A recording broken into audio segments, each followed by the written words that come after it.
Good morning, 11th class. We are on chapter number 9 of history, the Industrial Revolution.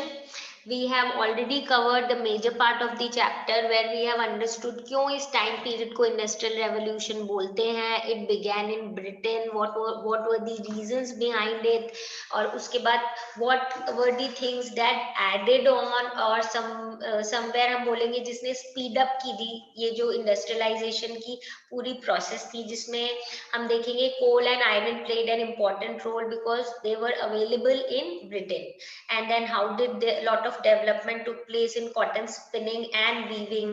उसके बाद हमने देखा था steam power, how did it add to again the speeding up of industrial revolution. फिर one more important thing कि canal और railways है they actually were very important because उससे पहले जो ट्रांसपोर्टेशन रोडवेज के थ्रू होती थी it was very slow expensive because coal and stuff were bulky and heavy तो मुश्किल होता था. बट कनाल और रेलवेज के डेवलपमेंट के बाद स्पीड अप हो गई थी इंडस्ट्रीज, आराम से मूवमेंट हो जाता था, इससे रिलेटेड भी बहुत ज्यादा इन्वेंशन हुए थे.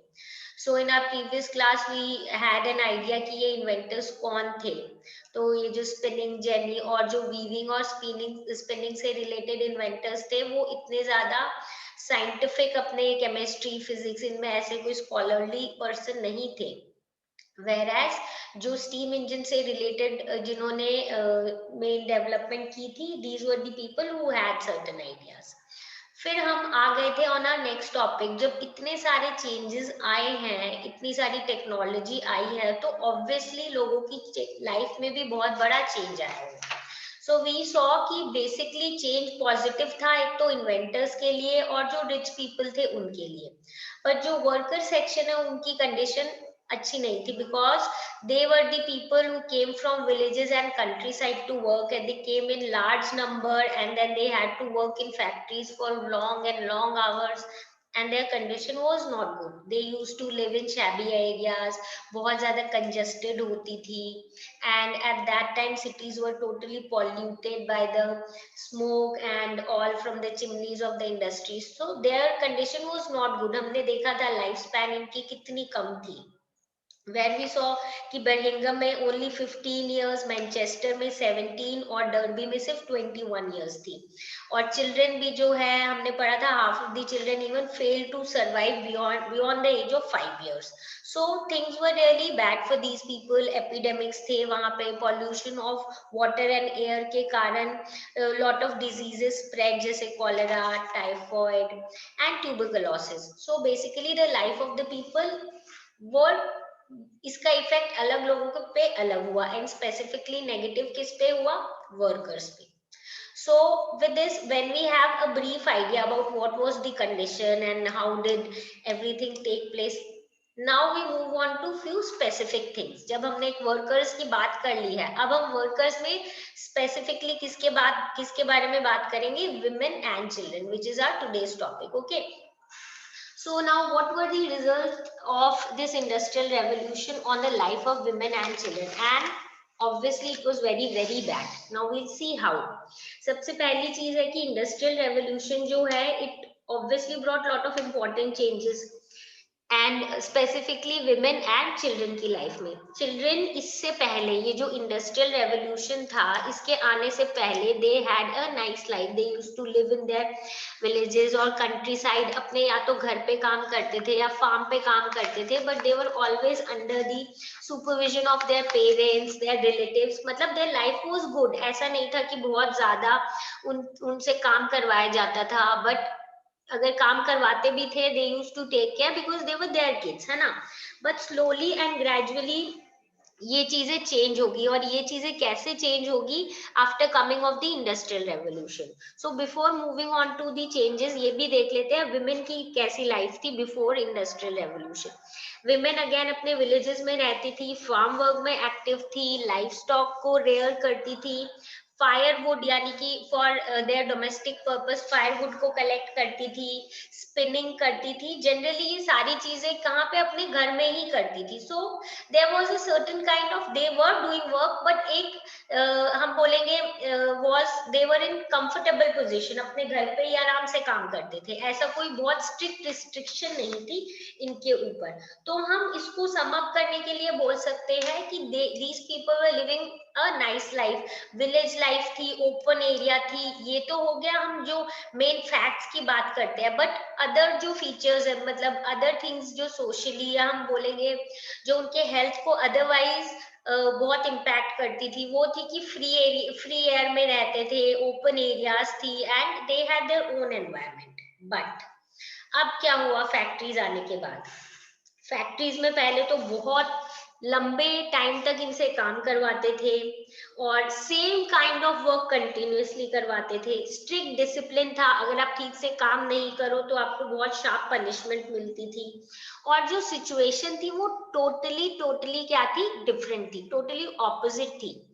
मतलब आपको करना ही पड़ेगा। If you don't do you were punished, and continuously एक ही काम करते रहना, maybe sitting in the same position or maybe standing at the same position and doing same work and standing in front of the machine. So obviously this was very different, and it was totally obviously negatively different. Women और children की earning, अब हम बोलेंगे जब ऐसी condition थी तो जरूरत क्या थी विमेन और चिल्ड्रन को काम करने की? At that time period when it was considered that it was basically man's job to earn money, है ना। बट स्टिल, क्योंकि जो मैन की इनकम थी इस टाइम पे वो इतनी कम थी कि विमेन और चिल्ड्रन को उसको सप्लीमेंट करने के लिए, उसको कंपनसेट एक्स्ट्रा एड ऑन करने के लिए, ताकि फैमिली अच्छे से लाइफ जी सके अपने, उसके लिए उनको काम करने जाना ही पड़ता था। किसको? विमेन और चिल्ड्रन को। अब जैसे जैसे हम देखेंगे कि ये जो हमने जितनी भी इन्वेंशंस पढ़ी थी, जब ये इन्वेंशंस आई तो ऑब्वियसली क्या हुआ कि मशीन्स का ज्यादा यूज होने लग गया। जब मशीन्स का ज्यादा यूज होने लग गया तो कंपैरेटिवली लेबर की जरूरत क्या हो गई? कम हो गई, क्योंकि मशीन ज्यादा काम करेंगे तो लेबर की हमें नंबर कम चाहिए। अब इसमें भी इंडस्ट्रियलिस्ट अपना फायदा देख रहे थे। क्या? वो सोच रहे थे कि काम पे जो हमें लेबर के लिए काम चाहिए ना, उसके लिए विमेन और चिल्ड्रन को रखें। क्यों? क्योंकि ये लोग पहली चीज तो कम वेजेस लेते हैं, और सेकंड चीज ये ऐसा सेक्शन होता है जो प्रोटेस्ट कम करेगा। ऐसा दे यूज टू थिंक कि जनरली विमेन और चिल्ड्रन एक ऐसे सेक्शन होते हैं जो काम होते हैं या एडजस्ट कर लेते हैं, कॉम्प्रोमाइज कर लेते हैं, ज्यादा प्रोटेस्ट नहीं करेंगे, आवाज नहीं उठाएंगे, एजिटेट नहीं करेंगे। So they have so many advantages of keeping women and children as the labour instead of main.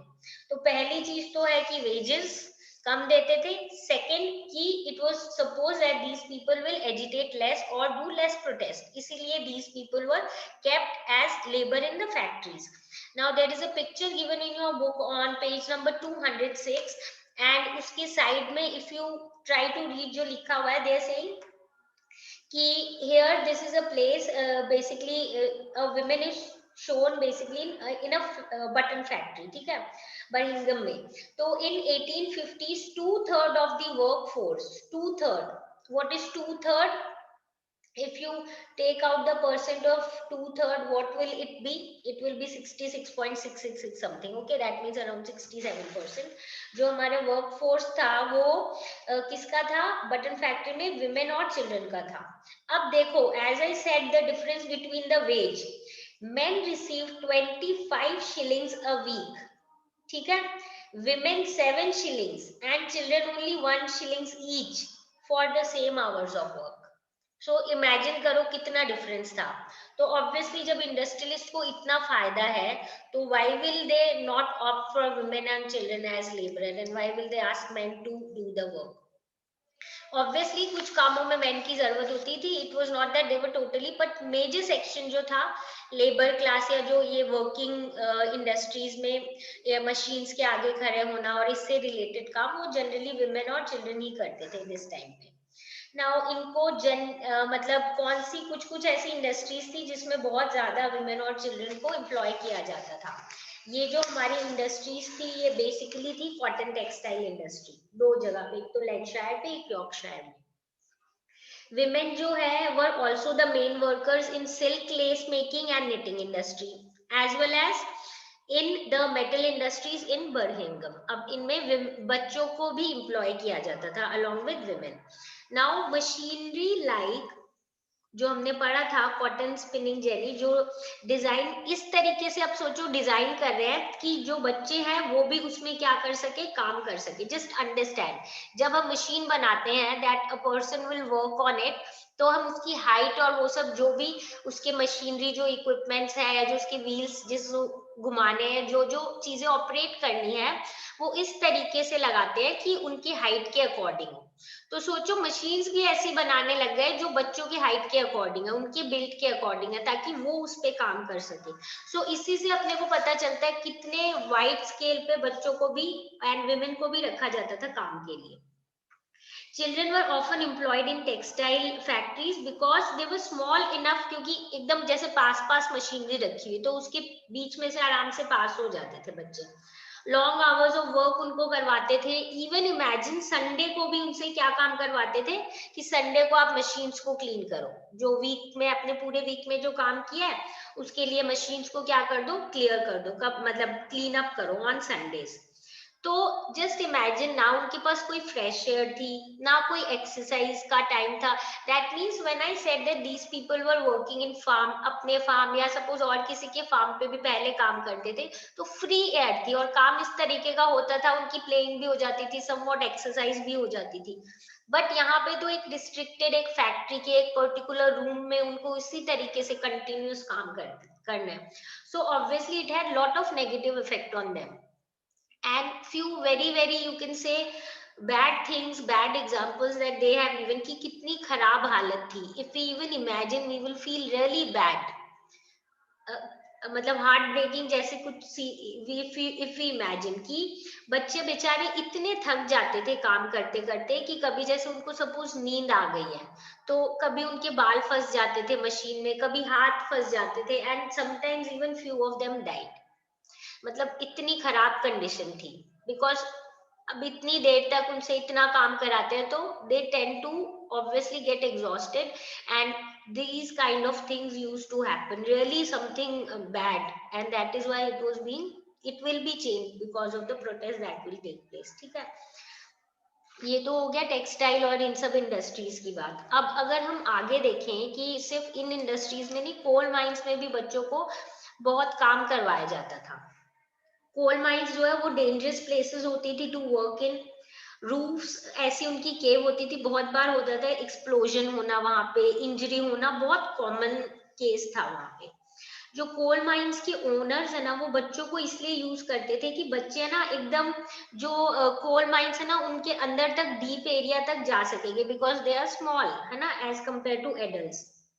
क्योंकि अगर नैरो पाथ है तो उसमें नैरो और सपोज हाइट वाइज भी तो एडल्ट्स के लिए घुसना थोड़ा मुश्किल होता है. As you can see in this picture बच्चों के लिए आसान होता था कंपैरेटिवली, तो इसीलिए बच्चों को रखते थे.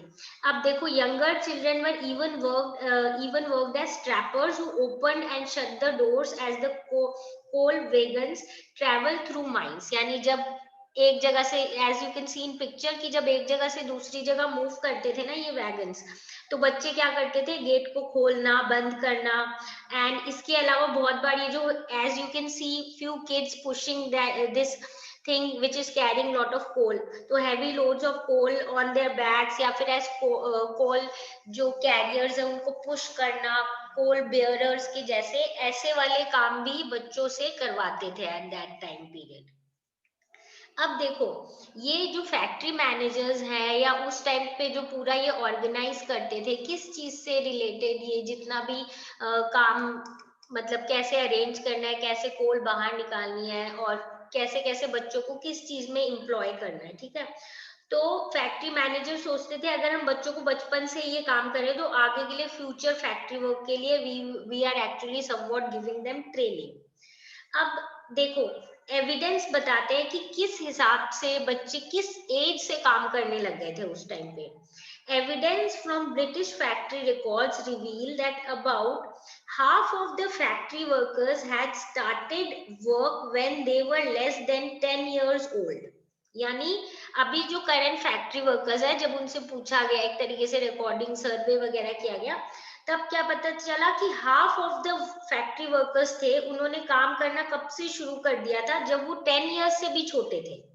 और 28% वो थे जिन्होंने 14 ईयर्स से भी पहले काम करना शुरू कर दिया था। ठीक है, दैट मीन्स हम देख सकते हैं the condition of women was also really so condition of kids, the children was also very bad from very tender age, the age when they should play and मतलब लाइफ थोड़ी free होनी चाहिए, eight that time only these people, these kids started working. ठीक है, अब जब इतना हो गया है कि ठीक है इतनी प्रॉब्लमेटिक सिचुएशन थी, इसमें एक चीज अगर विमेन की बात करें तो विमेन को ठीक है थोड़ी सी फाइनेंशियल इंडिपेंडेंस हो गई थी। फाइनेंशियल इंडिपेंडेंस का मतलब क्या कि अब वो अर्न करने लग गए थे पैसे, तो they had certain kind of power in terms of economic, अगर हम बोले इंडिपेंडेंस, बट और सेल्फ एस्टीम भी ऑब्वियसली बढ़ गई थी कि now we are also earning money. But इसका नेगेटिव इफेक्ट बहुत ज्यादा बड़ा था, और नेगेटिव इफेक्ट क्या था कि बिकॉज कंटिन्यूस उनको काम करना पड़ता था for such a long stretch of hours, एक ही पोजीशन में रहना पड़ता था, तो उनकी हेल्थ पे बहुत नेगेटिव इफेक्ट पड़ रहा था। ठीक है, और सबसे बड़ी चीज जो हो रही थी at the time of birth of the child, क्या होता था उनकी ऐसी कंडीशन हो जाती थी कि या तो जो बच्चा है वो अर्ली चाइल्डहुड में या at the time of birth could not survive. ठीक है, क्योंकि वो ऐसे स्लम एरिया में, कंजस्टेड एरिया में, टोटली पॉल्यूटेड एरिया में रहते थे कि कंडीशंस ऐसी हो गई थी कि they were not able to actually live life nicely, and also जो उनके नेक्स्ट जनरेशन है उसको they could not give them a nice, you can say nutritional और जो बाकी जरूरी चीजें होती है वैसे लाइफ प्रोवाइड नहीं कर पा रहे थे, इधर after the birth or at the time before the birth, so that is why it was having negative effect on their this particular thing also। वैसे तो ऑब्वियसली सबकी तबीयत खराब हो रही थी बहुत, जो हम बोलेंगे जो लाइफ स्पैन है वो कम हो रहा था, बट अगर उनकी नेक्स्ट जनरेशन की और उनका जैसे जो बच्चे नेक्स्ट हो रहे थे, they were also facing lot of problem because of this condition. ठीक है, अगर हम इससे related as they have as we always see for evidences, if we see for evidences relating to this only, ठीक है, तो हम क्या देखेंगे, you must even have heard about this great writer Charles Dickens. तो इनकी एक नॉवल है हार्ड टाइम्स, बेसिकली इन्होंने उसमें ना इंडस्ट्रियलाइजेशन के बारे में लिखा है कि कितनी ज्यादा ये it had so much of negative effects, जिसमें इन्होंने यही बोला है कि अगर if you go and look at town specifically, अगर ऐसा एक इंडस्ट्रियल टाउन की तरफ देखो, जो इन्होंने बोला था एक फिक्शनल अकाउंट दिया था एक इंडस्ट्रियल टाउन को, जिसको इन्होंने कोक टाउन नाम दे दिया था। ठीक है, कोक से मतलब वो पूरा पॉल्यूशन उसमें डार्क और ये सब थी, तो मतलब जैसे कोक से रिलेटेड जो कार्बन कंटेंट ब्लैक थोड़ा कोल्ड टाइप का, उस टाइप का डिस्क्राइब करने के लिए, तो ये यही बोल रहे हैं जो बिल्डिंग्स बनी थी, ऐसे तो हम बोलते हैं रेड ब्रिक की, पर स्मोक और एशेस से फिल्ड थी, और है ना पूरा जो टाउन है अननेचुरल रेड और ब्लैक जैसे पेंटेड था, टॉल चिमनीज थी, उनसे हर समय स्मोक निकलती रहती थी, कैनाल्स भी ब्लैक हो गए थे क्योंकि इतनी कैनाल्स और रिवर्स क्योंकि इतनी ज्यादा पॉल्यूशन हो गई थी, तो उनमें से बहुत गंदी स्मेल आती थी। बिल्डिंग्स बड़ी बड़ी बिल्डिंग्स थी जो हर समय कंटिन्यूअस उनमें काम होता रहता था, स्टीम इंजन्स के जो पिस्टन है अप एंड डाउन होते रहते थे कंटिन्यूअस, एंड ऐसे लगता था कि this is a place actually where, ऐसे इस तरीके से उन्होंने डिस्क्राइब किया that the place was really bad in terms of environment, in terms of the way people used to live, जो total condition है उसको उन्होंने अपनी इस नॉवल में डीपली डिस्क्राइब किया है। ठीक है, तो because we are talking about this only, let us move on to one more writer, ये है अपनी डीएच लॉरेंस। ये जो है ये ब्रिटिश ऐसे राइटर एंड नॉवलिस्ट हैं बेसिकली, इन्होंने लिखा था 70 ईयर्स आफ्टर डिकेंस। ठीक है, इन्होंने ये डिस्क्राइब किया था कि लोगों की लाइफ कितनी चेंज हो गई थी after coming of this industrial revolution, specially village से रिलेटेड इन्होंने बताया था, एंड इन्होंने यही बोला था कि मैंने ऑब्वियसली ही did not experience himself but he is telling कि what he has heard from the older people, कि पहले एक ईस्टवुड में टाइनी विलेज थी, कॉटेजेस थे, उसमें फ्रेगमेंटरी रोज थी, लोग ऐसे रहते थे। एंड उसके बाद समवेयर 1820s के अराउंड कंपनी आ गई थी, एक बहुत बड़ा उन्होंने इंडस्ट्री, एक तरीके से कोल माइनिंग से रिलेटेड और बिग शाफ्ट, ये सारी इस चीज से रिलेटेड सेटअप कर ली थी। फर्स्ट मशीनरी उन्होंने स्टार्ट कर दी थी वहां पे। और उसके बाद धीरे धीरे जो है मतलब सिचुएशन पूरी चेंज हो गई थी, शॉप्स आ गए थे, समवेयर कंपनीज ने न्यू बिल्डिंग्स इरेक्ट कर ली थी। और है ना, if you look from those buildings towards what was happening outside, तो ब्लैंक स्ट्रीट थी, एकदम डेजर्ट जैसा, और बैरिकेड्स और क्लोजर्स उन्होंने बना रखे थे। तो and this appeared very strange, मतलब somewhat again telling about the bad impacts of industrial revolution, जिसमें इन्होंने यही बोला कि इंडस्ट्रियल रेवोल्यूशन के आने के बाद लोगों की लाइफ जो है वो भी खराब हो गई थी। The way people use to live also was really different.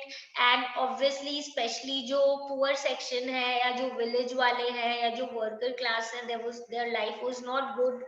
और सिटीज का तो हमने पहले पढ़ ही लिया कि जो पॉल्यूशन है वो इतना बढ़ गया था, जिसके कारण सारे नेगेटिव इम्पैक्ट्स आ गए थे, जिसके कारण ही हमने पढ़ा था जो रिच पीपल है वो तो थोड़े कंट्री साइड की तरफ मूव कर लिए थे, ताकि they can lead a very very nice life. But this was not the case with the worker class. So now because we see that the worker class was having so much of bad impact on their life because of the coming of industrial revolution and the way it has taken shape, specially जो worker है उनके लिए, जिसमें women children इनसे related. तो क्योंकि अब हालत इतनी खराब हो गई थी, ऑब्वियसली अब क्या शुरू होंगे, प्रोटेस्ट मूवमेंट शुरू होंगे। So various protest movements will start which will actually aim at bringing improvement in the condition of the working class, specially women and children से रिलेटेड प्रोटेस्ट करेंगे कि हमें लॉस चाहिए और क्या क्या चेंजेस इससे रिलेटेड होने चाहिए। ठीक है, so this is what we will do now in our next class. Okay, about the protest movements, उसके बाद उससे related reforms क्या आए थे, and then finally we will do the debate on the industrial revolution. Okay, so with this we wind up today's class. If you have any doubt relating to today's topic, just feel free to ask, and we'll solve all your problems. Okay, now meet you all tomorrow. Bye.